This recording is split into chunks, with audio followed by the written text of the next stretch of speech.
बच्चों आज की इस वीडियो में हम कर रहे हैं होम साइंस का चैप्टर नंबर 4 जिसका नाम है संसाधन प्रबंधन यानी कि रिसोर्स मैनेजमेंट। तो बच्चों यहाँ पर मैं आपके लिए एक अच्छी बात ये बता दूं कि ये लेसन इतना ज़्यादा आसान है, जब आप इसको पढ़ोगे तो कितना इजी लगेगा, आपको बुक पढ़ने की भी नीड नहीं होगी। एग्जाम्पल इसके अंदर बहुत अच्छे अच्छे हैं और इसी वीडियो के अंदर ही आपका चैप्टर भी कंप्लीट हो जाएगा, इसका कोई पार्ट नहीं आएगा एक्स्ट्रा। तो बच्चों अगर आप चैनल पर नए हैं तो जरूर जुड़िए हमारे साथ, सब्सक्राइब करके बेल आइकन दबाना ना भूलेगा। अगर आप भी चाहते हैं कि आपको फ्री पीडीएफ नोट्स मिले या कोई आपकी इंक्वायरी हो या फिर आप आगे की तैयारी करना चाहते हैं हमारे साथ जुड़ के, तो बच्चों डिस्क्रिप्शन में लिंक है टेलीग्राम ग्रुप का, आप जुड़िए हमारे साथ। वहां पर आपको नोट्स के साथ आपके जो एमसीक्यू टेस्ट होते रहते हैं और साथ ही अगर आपकी कोई इंक्वायरी है तो आप वहां पर हमसे पूछ सकते हैं। ठीक है बच्चों, चलिए आज की इस वीडियो को हम शुरू करते हैं। My name is Shahrukh Saifi and welcome to our YouTube channel quick prep.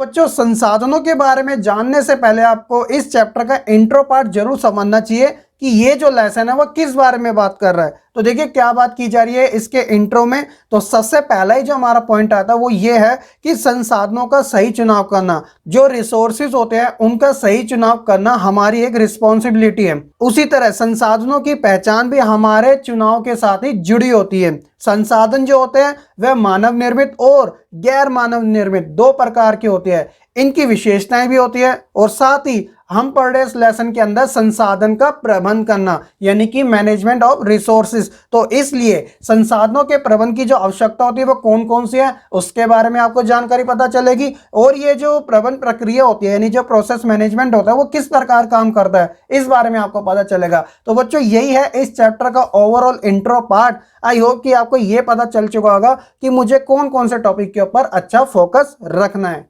अब बात यह आती है कि आखिरकार ये संसाधन क्या होते हैं, what is the meaning of resource. तो देखिए बच्चों, संसाधन वह होते हैं जिनका प्रयोग हम किसी काम के लिए करते हैं ताकि हम अपने लक्ष्य यानी कि गोल को प्राप्त कर सके। एग्जाम्पल के तौर पे समय, ऊर्जा, ज्ञान, रुचि, ये सब क्या है, संसाधन ही तो है। एक प्रकार से मनुष्य जो है वह संसाधनों से घिरा हुआ है। आज के समय में आप जिस कुर्सी पे बैठे हैं वो भी संसाधन है, जिस मोबाइल में आप वीडियो देख रहे हैं वो भी संसाधन है, जिस माइक में मैं बोल रहा हूं वो भी संसाधन है। तो बच्चों कहने का मतलब यही है कि हम पूरी तरीके से संसाधनों से घिरे हुए हैं। ये हमारे लक्ष्य को पूरा करने में सबसे ज्यादा अपनी भूमिका को निभाते हैं। अभी आपको और एग्जाम्पल देखने को मिलेंगे ताकि आपको एक प्रोसेस समझ आ जाएगा संसाधनों से रिलेटेड कि किस प्रकार से हमारे लिए यूजफुल है, काम करते हैं। संसाधनों की समझ के लिए आपको ये वाला टॉपिक काफी ध्यान से समझना पड़ेगा और यही इस लेसन का मेन टॉपिक भी है, ठीक है, जिसका नाम है संसाधनों का वर्गीकरण यानी कि क्लासिफिकेशन ऑफ रिसोर्सेज। तो देखिए बच्चों, संसाधनों का जो वर्गीकरण है वो अलग अलग प्रकार से है। जैसे कि पहला है मानव संसाधन और भौतिक संसाधन।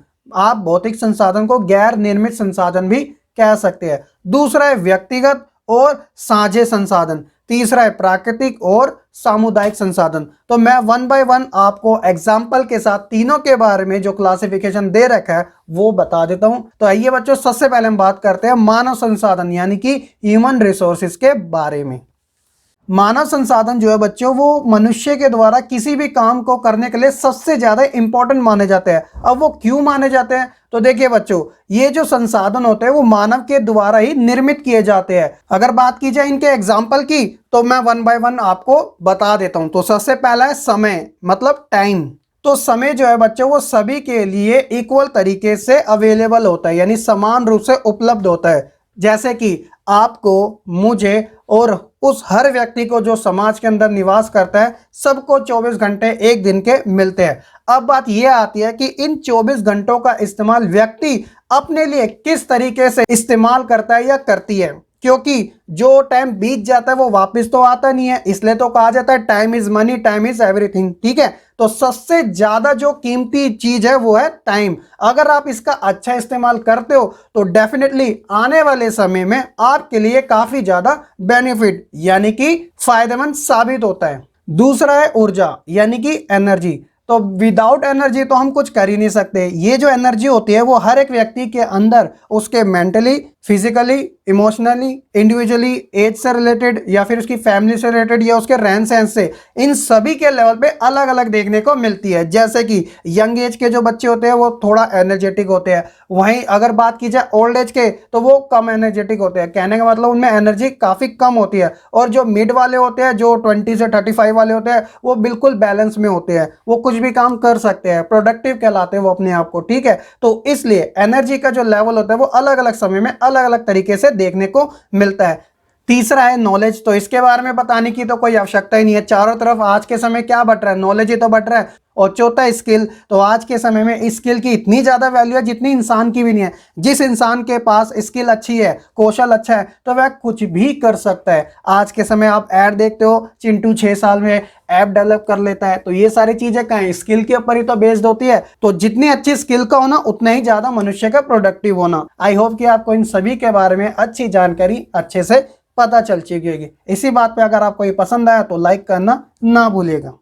अब बात करते हैं बच्चों गैर मानव संसाधन के बारे में, जिसे भौतिक संसाधन भी कहा जाता है। ये आपको ध्यान रखना है। तो इसके अंदर कौन कौन से आते हैं, तो देखिए सबसे पहले वो है धन, यानी कि कैपिटल। अब आज के समय में पैसा है तो सब कुछ है, क्योंकि सभी मनुष्य को इसकी नीड है। धन की एक खास बात यह होती है कि यह लोगों के अंदर समान रूप से वितरित यानी कि डिस्ट्रीब्यूट नहीं होता। कुछ लोगों के पास इतना सारा पैसा है कि कम जन है लेकिन पैसा ज्यादा है, और कुछ लोगों के पास बिल्कुल भी पैसा नहीं है लेकिन लोग ज्यादा है। तो तभी तो अमीर और गरीब जैसे शब्द उत्पन्न हुए।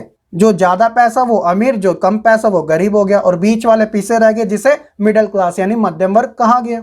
सोशियोलॉजी में मैंने आपको कार्ल मार्क्स के बारे में बताया था कि जो कार्ल मार्क्स थे वह वर्ग विहीन समाज की स्थापना करना चाहते थे, जिसके अंदर ना ही कोई अमीर होगा ना ही कोई गरीब होगा। जो संसाधन होंगे उसके ऊपर सभी व्यक्ति का इक्वल राइट्स होगा। तो वो इसी के बारे में तो बात करते हैं।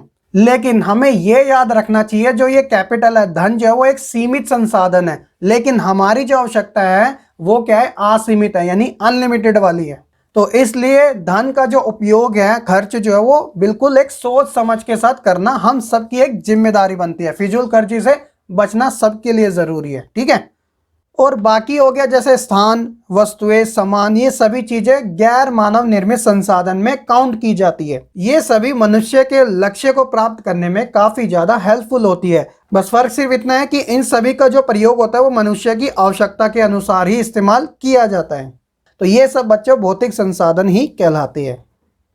संसाधनों के वर्गीकरण में हम सेकंड पढ़ते हैं व्यक्तिगत साधन और साझे संसाधनों के बारे में, यानी कि इंडिविजुअल और शेयरिंग रिसोर्सेज कौन कौन से हैं। तो देखिए बच्चों, सबसे पहले मैं आपको बता देता हूं व्यक्तिगत संसाधनों के बारे में।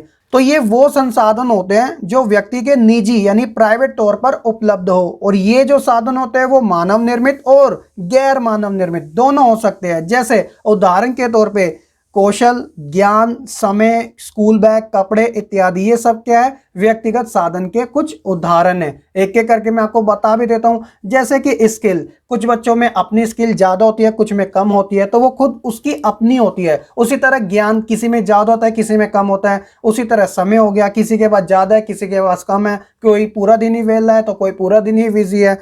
और स्कूल बैग हो गया, तो स्कूल बैग जो हो गया ये गैर मानव निर्मित में आ जाता है। सबके पास अपनी चीज होती है, उसका राइट होता है कि ये मेरे द्वारा खरीदा गया है। उसी तरह कपड़े हो गए, ये मेरे कपड़े मेरे द्वारा खरीदे गए। तो ये सारी चीजें व्यक्तिगत यानी कि इंडिविजुअल रिसोर्सेज में गिनी जाती है। ठीक है, दूसरी तरफ साझे संसाधन यानी कि शेयरिंग रिसोर्सेज, तो ये वो वाले रिसोर्सेज होते हैं जो समुदाय के लिए यानी एक कम्युनिटी के लिए, समाज के लिए उपलब्ध होते हैं। ये जो संसाधन होते हैं प्राकृतिक यानी कि नेचुरल, सामुदायिक यानी कि कम्युनिटी के आधार पर ही होते हैं। अब बात आती है कि ये प्राकृतिक और सामुदायिक संसाधन क्या होते हैं। तो अगला जो हमारा संसाधनों के वर्गीकरण में तीसरा जो पॉइंट है वो इन्हीं से जुड़ा हुआ है। आइए जानते हैं इन दोनों के बारे में। तो सबसे पहले बच्चों मैं आपको बताता हूं प्राकृतिक संसाधन के बारे में, यानी नेचुरल रिसोर्सेज। तो बच्चों ये वो संसाधन होते हैं जो सभी व्यक्तियों के लिए समान रूप से उपलब्ध होते हैं।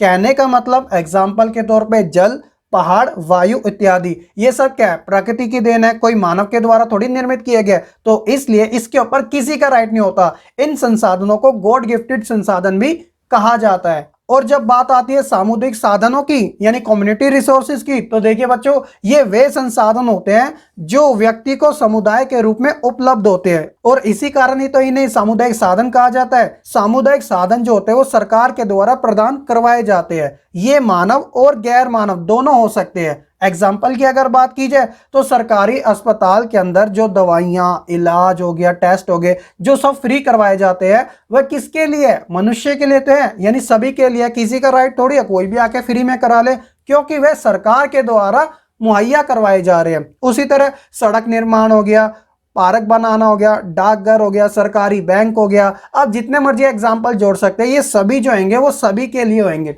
आगे हम बात करते हैं बच्चों संसाधनों की विशेषताओं के बारे में। ये वाला जो क्वेश्चन है एज इट इज एग्जाम में पूछ लिया जाता है बच्चों से कि संसाधनों की विशेषताएं कौन कौन सी हैं। तो यहाँ पर मैं आपको 4 विशेषताओं के बारे में बता देता हूँ एग्जाम्पल के साथ, ताकि आप अच्छे से समझ सको। तो सबसे पहला विशेषताओं में वो है उपयोगिता, यूटिलिटी। तो किसी भी मनुष्य के लिए संसाधन जो है उसके लक्ष्य और उसकी स्थिति, वो किस सिचुएशन में, उसके ऊपर डिपेंड करता है। जैसे एग्जाम्पल की अगर बात की जाए, जैसे गाय का गोबर, ये मनुष्य के किस काम आता है? किसी काम नहीं आता, चलो ठीक है, लेकिन इसका काम बायोगैस बनाने में जरूर आता है। तो उपयोगिता उसकी कहाँ पर है, इसलिए वो सबसे ज्यादा जरूरी मानी जाती है। एक एग्जांपल और लेते हैं, अगर आपके घर में कोई बाईसाइकिल है यानी साइकिल है, चलो ये मान लो टूटी फूटी है, वो आपके किसी काम की नहीं है, तो वो आपके लिए उपयोगी भी नहीं है। लेकिन ये किसी और के लिए उपयोगी है। किसके लिए? कबाड़ी वाले के लिए। जब आप उसको बेचोगे तो उसे काफी खुशी मिलेगी, क्योंकि उसके लिए वो चीज क्या है? उपयोगी है। तो संसाधन जो होते हैं जब तक वे मनुष्य के काम आ रहे हैं तब तक वह उसके लिए उपयोगी है, और वही उसी के लिए संसाधन है। जो चीजें मनुष्य के काम नहीं आती वह संसाधन नहीं कहलाती। That's clear. दूसरा है सुलभता। तो देखिए बच्चों, इसमें क्या होता है कि कुछ संसाधन अन्य संसाधनों की तुलना में काफी इजीली अवेलेबल होते हैं, तो वहीं दूसरी तरफ कुछ लोगों को अन्य लोगों की तुलना में संसाधन जो है वो अधिक सरलता से उपलब्ध हो जाते हैं। और वहीं तीसरी तरफ संसाधनों की जो उपलब्धता होती है वह समय के साथ भी बदलते रहती है। तो इस प्रकार हम एक एग्जाम्पल के तौर पे ये कह सकते हैं कि हर एक फैमिली में जो मनी है यानी जो कैपिटल है, पैसा जो है वह उपलब्ध तो होता है, लेकिन डिफरेंट यहाँ पर यह देखने को मिलता है, किसी के पास अपनी जरूरत से ज्यादा पैसा है, किसी के पास अपनी जरूरत के अनुसार बराबर पैसा है, तो कहीं किसी के पास अपनी जरूरत से भी कम पैसा है। तो ये जो सारी चीजें होती है हमें इस वाले पॉइंट में देखने को मिलती है। तीसरा है विनिमयता यानी कि लेन देन। तो कहने का मतलब इसका क्या है कि हर एक संसाधन के स्थानापन्न यानी कि सब्स्टिट्यूट या फिर विकल्प यानी कि ऑप्शन अवेलेबल होते हैं। कहने का मतलब यदि एक संसाधन उपलब्ध नहीं होता तो इसके स्थान पर दूसरे को प्रतिस्थापित किया जाता है। जैसे एग्जाम्पल के तौर पे यदि आपकी स्कूल बस आपको लेने के लिए समय पर नहीं आती, तब आप क्या करते हो? तब आप अपनी कार से, ट्रैक्टर से, बैलगाड़ी से या स्कूटर बाइक से जा सकते हो। एक ही कार्य कई संसाधनों द्वारा किया जा सकता है, पॉसिबिलिटी है, इसलिए तो इसे विनिमयता कहा जाए। और सबसे ज्यादा जो इंपॉर्टेंट है वो है संसाधनों का प्रबंध, यानी कि हम किस प्रकार से संसाधनों को मैनेज करके रखते हैं, प्रबंध करके रखते हैं। तो बच्चों, इकोनॉमिक्स के अंदर एक यूनिवर्सल ट्रूथ है, वो क्या है कि संसाधन जो है वह सीमित मात्रा में उपलब्ध है, लेकिन मनुष्य की जो आवश्यकता है वह अनलिमिटेड है यानी कि असीमित है।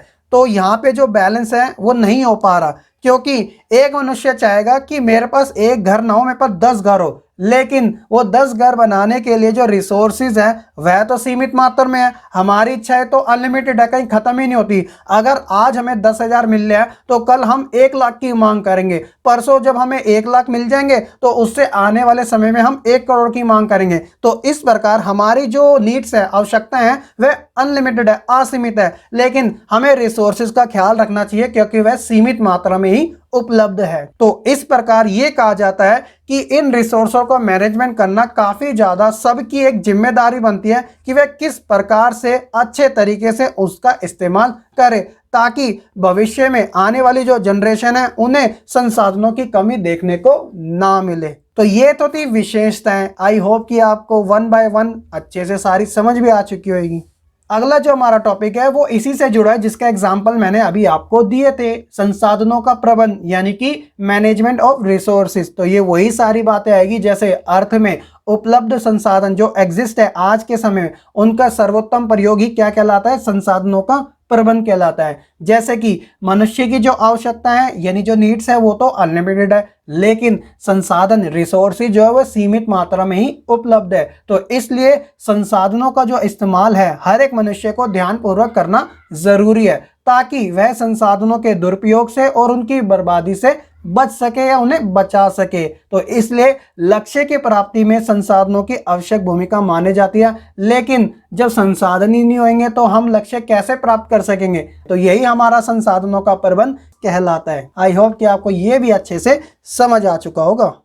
लास्ट जो हमारा टॉपिक है वो इस बात के ऊपर बात करता है कि ये जो संसाधन है, जो रिसोर्सेज है, उनके प्रबंध करने की प्रक्रिया क्या है, यानी कि प्रोसेस ऑफ मैनेजमेंट किस प्रकार का होना चाहिए। तो देखिए वो भी काफ़ी इजी है। तो सबसे पहले प्लानिंग करके यानी कि नियोजन करके, जैसे हमारी वर्तमान स्थिति क्या है, हम आने वाले समय में कहाँ अपने आप को देखते हैं, ये जो हमारे भी डिफरेंट देखने को मिलता है वो किस प्रकार का है, हमारे जो एम्स है, जो उद्देश्य है, उसकी प्राप्ति हम कैसे कर सकते हैं। तो इन सबको ध्यान में रखते हुए एक प्लान के अकॉर्डिंग, एक नियोजन के आधार पे हम आगे चलते हैं कि हम किस प्रकार से संसाधनों का इस्तेमाल कर सके। जैसे एग्जाम्पल की अगर बात की जाए तो पर्यावरण आज के समय में एक बेहतरीन मुद्दा भी है, जिसके ऊपर हर किसी को अपनी समझ अच्छी रखना जरूरी है। यदि एनवायरनमेंट को नुकसान पहुंचता है तो उद्योग को नुकसान पहुंचेगा, उद्योग को नुकसान पहुंचेगा तो प्रति व्यक्ति आय में कमी देखने को मिलेगी। यदि प्रति व्यक्ति आय में कमी देखने को मिलेगी तो इससे क्या होगा, परिवार की जो आर्थिक हालत है वह खराब होती रहेगी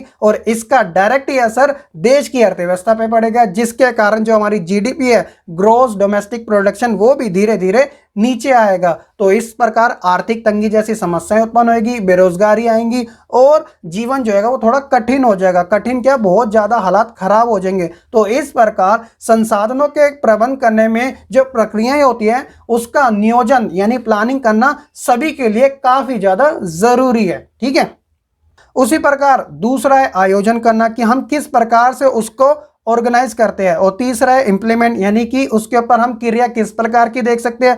चौथा है कि नियंत्रण रखना, यानी कि कंट्रोल रखना भी तो सबसे ज्यादा जरूरी है। ये थोड़ी कि हम अंधाधुंध पेड़ों की कटाई करते रहे। तो इसलिए हर चीज के ऊपर कंट्रोल होना काफी ज्यादा जरूरी है, लिमिटेशन लगाना सबसे ज्यादा जरूरी होता है। और लास्ट है एवोल्यूशन, यानी कि मूल्यांकन करना, ताकि जो हमसे गलतियां निकली है उसे हम ठीक कर सके, हम अपने आप को ही एनालाइज कर सके कि हम किस प्रकार से आगे बढ़ रहे हैं। ठीक है। तो ये सारी जो चीजें होती है वह संसाधनों के प्रबंध में सबसे ज्यादा जरूरी मानी जाती है। और मुझे अभी ये फीलिंग आ रही है कि आपको काफी अच्छे से समझ भी आ चुका होगा। अगर आपको ये सारी चीजें पसंद आई हो तो फिर देर किस बात की, लाइक कीजिएगा, चैनल पर नए हैं तो सब्सक्राइब कीजिएगा और हमारा हौसला बढ़ाने में बिल्कुल भी देर मत कीजिएगा, ताकि हम आप बच्चों के लिए ऐसी डेडिकेशन के साथ वीडियो बना सके, आपको अच्छा क्वालिटी कंटेंट प्रोवाइड करा सके। यही हमारा मेन लक्ष्य है आप बच्चों के लिए। ठीक है बच्चों, तो इसी टॉपिक के साथ हमारा चैप्टर नंबर 4 पूरी तरीके से होता है अब कंप्लीट। अगर आपका कोई डाउट है